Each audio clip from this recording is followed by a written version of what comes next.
Hey guys, Jeffries here, and welcome to episode 61 of You Don't Win Anything with Kids.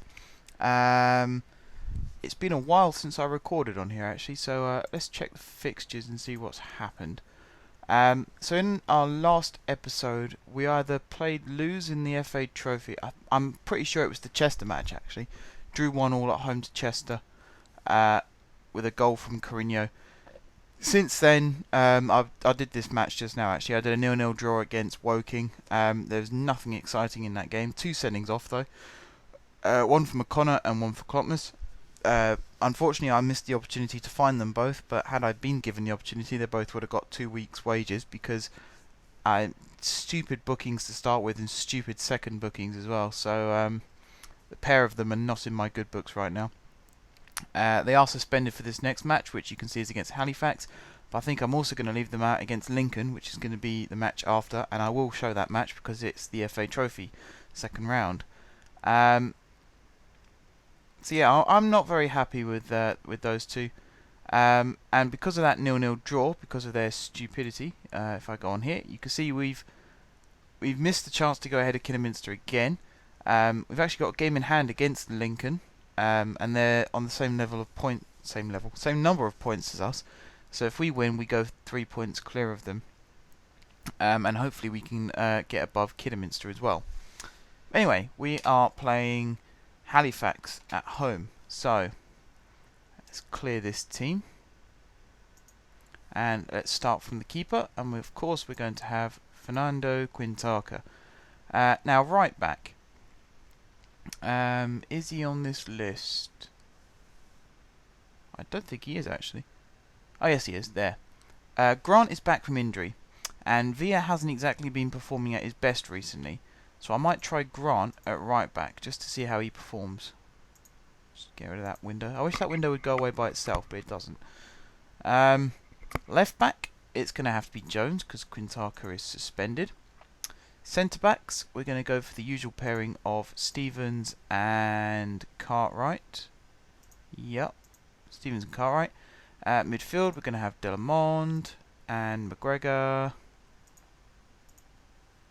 And then advanced midfield, we're going to have Carino on the right. I was going to play Marshall, but he's actually picked up an injury. He's out for 2 months with, I think it's a cartilage injury, which they're not very nice injuries. So hopefully he's not out for the full 2 months. But yeah, in this place we're going to have Carino on the right, we're going to have Beckhold on the left, and of course we're going to have Bobo through the middle.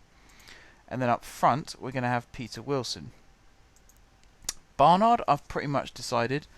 I don't really have much of a use for him anymore, so in January I might actually look to sell him.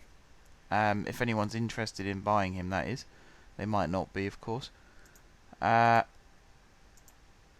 going to go for the usual bench, I think, with the exception of Klopmas, who's going to be replaced by Villa. All these pop-up windows that won't disappear. I'm also going to have... here's a guy I forgot to mention. Tom Lawrence.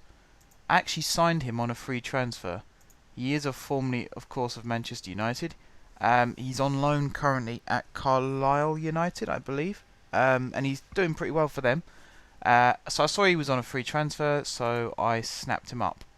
So there he is. I would like to have him on my bench, actually.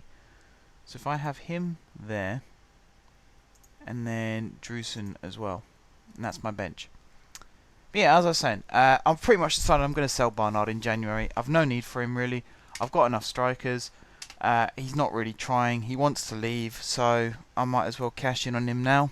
It'll be the first transfer that we make, and hopefully, well, I'll say that it's the first player that we'll have sold, and hopefully it's an exciting transfer. We get a bit of money for him. So you can see we've gone into the match window now. I've given Lawrence the number 31, in case you guys missed that. I'm sort of moving at 1,000,000 miles an hour at the moment, trying to get this game actually started. So here we go. Kick off. Against Chester, we moved... Not Chester. Who did I play in the last game? Woking, wasn't it? Woking? Jesus, I've forgotten already. The point I was going to make was, we moved the ball around nicely, even when we were down to 9 men, we still moved the ball around nicely. It tended to be the final ball that let us down a little bit. So I'm hoping, obviously you saw it was a bit of a squad rotation as well, so hopefully in this game, with a normal first team squad, at home as well, so we've got the crowd on our side, we move the ball around nicer and get a few goals from it. You see Wilson's through on goal there, and he probably should have done better with that actually. Of all the places to kick it, he seemed to kick it straight at their goalkeeper, which isn't a good plan ever. You should never rely on a keeper mistake, you should always try and score yourselves. Sorry if you can hear that interference there, it's just me moving the microphone, checking the sound levels, and they don't seem to be very high at the moment. It should be okay, I'll turn the volume up at a later date if I need to. Right, back to the game. That was either a tackle from McGregor or a foul, but the referee's waved play on. Anyway, we got the ball. Wilson through for Courinho, good first touch, good shot. Deflected wide. That's what I like about the 4-2-3-1 formation, is you do have the wingers making that kind of movement in behind the striker. And it's actually the striker who holds the ball up and then plays them in. It's a really clever and intricate way of doing it. Another clever and intricate thing is if my wing back there makes the challenge, which he didn't, but Stevens got back. As soon as that corner was taken, I'm pretty sure Stevens started running back because he knew that was going to be crap. So yeah, he got back, he made a good interception, and had it not been for the game cutting off there, we might have actually had a counter-attack underway.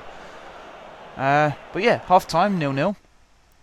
I'm getting a bit bored of these 0-0 draws, so I'll be pushing hard in the second half to try and get a goal. I might actually bring Beckhold off soon. You see he's got a match rating of only 6.3. He's the worst performing member of the team at the moment. Closely followed by Courinho, which is a bit of a surprise actually.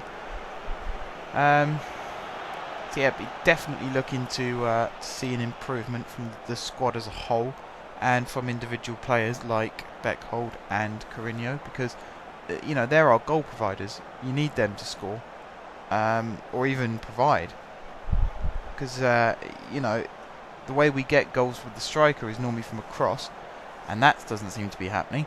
The other way we get goals is the striker playing in the winger who's made the run through the channel, and that doesn't look like it's happening either. So I'm actually going to make the sub now. What foot is Lawrence? Does it say on this window? No. I'm going to assume that he is a left footer. So I'm actually going to bring him on to play down the left. Actually, no, I'm going to bring him on down the right. I'm going to be clever. See if he cuts on side to his weaker foot. I'm also going to bring Robinson on for Jones, because you can see he's picked up a few knocks. And then I'm going to swap Robinson with Cartwright. So Cartwright at left back, Robinson in the middle, Lawrence on the right. And let's see what a difference that makes. I'm hoping and praying that Lawrence gets off to a good start. I was going to do the whole signing on trial, see how he does kind of thing, but at this point in the season, the board want me to make some signings. I need to make some signings anyway, because the team needs a bit of refreshment. So it seemed the logical thing to do. I'm just going to bring Drewson on as well for Wilson for these last few minutes. So yeah, it seemed the logical thing to do, to take a look through who was on the free transfer list, basically, who was on the contracts expired list. His name popped up. I recognised his name. I see him pop up on the scorers list a lot at the moment this season. So I thought, hey ho, let's sign him, see how he does. And actually, since he's come on, I don't think we've had an attack. There you go, we're on the ball now with Beckhold. He's done well down the wing there. Decent ball into the box. Yeah, Bobo hits the post. Hacked clear, is it? That looked like Bobo kicked it off the defender for a throw-in, which, you know, we want a throw-in, but I'd rather have a goal. Anyway, McGregor down the line to Bobo. Back to McGregor. Cartwright. They can't pussyfoot around here. They need to get the ball into an attacking area and try and score. That's clever. Cross from Cartwright. It's a poor one. That's a really poor cross. That could actually be our last attack of the game at this rate. It could be ages before we get the ball back. Might not get the ball back. Oh, we have got the ball back. No, we've lost it again. Oh, stress. We need a win. Come on, peeps. It's annoying. You can see all these opportunities where, even when you're playing games like FIFA, you can see where your defence needs to step up or step back or make a challenge, or the type of pass they should play and things like that. On FIFA you have more control over that. You can decide where the ball goes, even if it doesn't necessarily go exactly where you aimed it. It still goes along the line. On this game you have no control over that at all. So you see where the pass is, and then your player does something totally different and screws it up. You just think, why? And that's full time. So, Bobo played a good ball there. Drusen could have been through, but the referee decided that was the end of the match. So, it's another 0-0 draw, guys. We're still a point behind Kidderminster. We're still on level points with Lincoln, but arguably, probably should have won that match. So, yeah. We're still in a good league position, I suppose. It's not doom and gloom just yet. It would just be nice if we were able to win more of these matches and take a lead in the league. But, that's a problem for another episode. Anyway, guys. Time to end this episode. So thank you very much, guys, for watching. If you haven't subscribed to my channel, be sure to click the subscribe button. If you have subscribed to my channel, thank you guys. Excuse me. Thank you guys for your continued support. And until next time, I will see you soon.